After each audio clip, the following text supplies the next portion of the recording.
मधु का जादुई पिज्जा। मधु एक अमीर सेठ के घर में काम करती थी।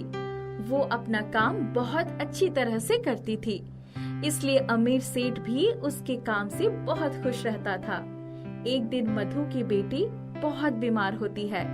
मधु अपने मालिक अमीर सेठ को अपनी बेटी का हाल सुनाती है। मालिक, मेरी बेटी रानी बहुत बीमार है, उसे अस्पताल ले जाना है, क्या आप मेरी मदद करेंगे? क्यों नहीं मधु, तुम हम सबका इतना ख्याल रखती हो तो हम तुम्हारा ख्याल क्यों नहीं रखेंगे। तुम चिंता मत करो, मैं अभी अपने डॉक्टर को तुम्हारे घर भेजता हूँ, वो उसका अच्छे से इलाज कर देंगे।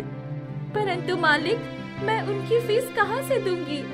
अरे तुम चिंता मत करो, वो सब मैं देख लूंगा। तुम बस जाओ और अपनी बेटी का ध्यान रखो। जब रानी बिल्कुल ठीक हो जाए तभी काम पर आना।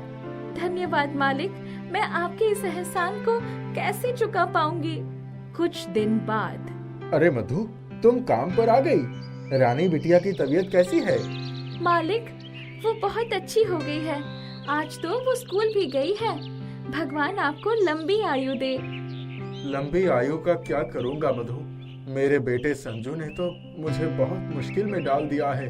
वो पिज्जा के अलावा कुछ नहीं खाता है। डॉक्टर कह रहे हैं अगर ऐसा ही चलता रहा तो वो बहुत बीमार हो जाएगा। वो 10 साल का है और उसका वजन 64 किलो का हो गया है। उसका शरीर अंदर से कमजोर हो रहा है। ऐसे ही चलता रहा तो बहुत जल्द ही उसे अस्पताल में भर्ती करना पड़ेगा। मालिक, तो आप और मैडम उसे समझाते क्यों नहीं? बहुत समझाया, उसके दादा दादी ने भी समझाने की कोशिश की, मगर वो समझता ही नहीं।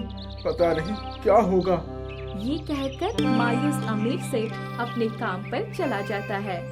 संजू बेटा, तुम क्या खाओगे? मैं तुम्हारे लिए बढ़िया पकवान बना देती हूँ। मुझे कुछ नहीं चाहिए, मैं बाहर से पिज्जा मंगवा लूंगा। कम से कम दूध ही पी लो, चॉकलेट वाला। तुम्हें तो ये बहुत पसंद है ना?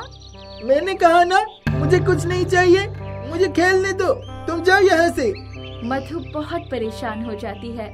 वो शाम को भगवान की पूजा करने जब जाती है तो तभी भगवान से संजू के लिए प्रार्थना करती है।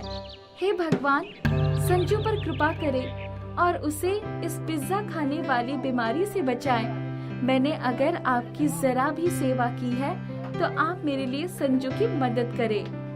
उस दिन रात को मधु को सपने में भगवान दिखाई देते हैं। वो उसे वरदान देते हैं कि मधु जब भी संजू के लिए रोटी बनाएगी तो वो संजू को पिज्जा ही नजर आएगा, और ये ही नहीं, उसका स्वाद भी संजू को बाजार के पिज्जा से अच्छा लगेगा। सुबह जब मधु उठती है तो उसे वो सपना याद आता है और वो जल्दी से अपने घर से काम खत्म कर सेठ के घर जाती है। मधु, क्या हुआ? आज इतनी सुबह सुबह ही आ गई?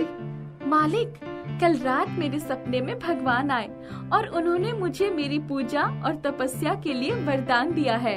वरदान? क्या वरदान दिया है? मैंने उनसे संजू के पिज्जा वाली बीमारी से बचने के लिए प्रार्थना की थी, इसलिए उन्होंने मुझे जादुई पिज्जा का वरदान दिया है कि मैं जो कुछ भी बनाऊंगी वो संजू को जादुई पिज्जा जैसे ही नजर आएगा। ये सुन अमीर सेठ हंसने लगता है, लेकिन पुत्र के प्यार के लिए वो कुछ भी करने को तैयार था।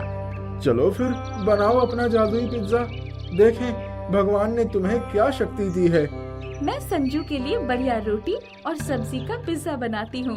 वैसे भी पिज्जा होता ही है क्या, रोटी, सब्जी और चीज।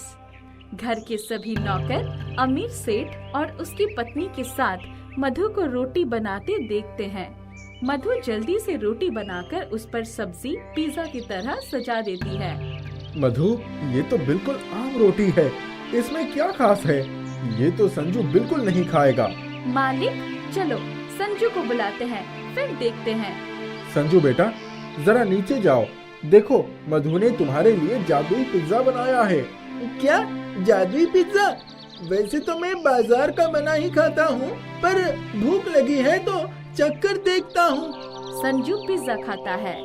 अरे वाह, ये तो बाजार के पिज्जा से भी बहुत स्वादिष्ट है।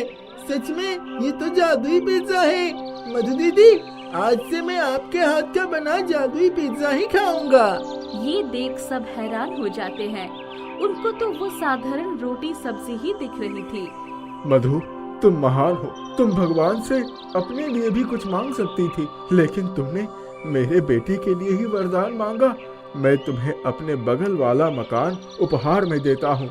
आज से तुम्हारा परिवार वही रहेगा। ये तो मेरा फर्ज था मालिक। अब संजू बेटा ठीक हो जाएगा। देखते ही देखते संजू के शरीर का वजन कम होने लगता है।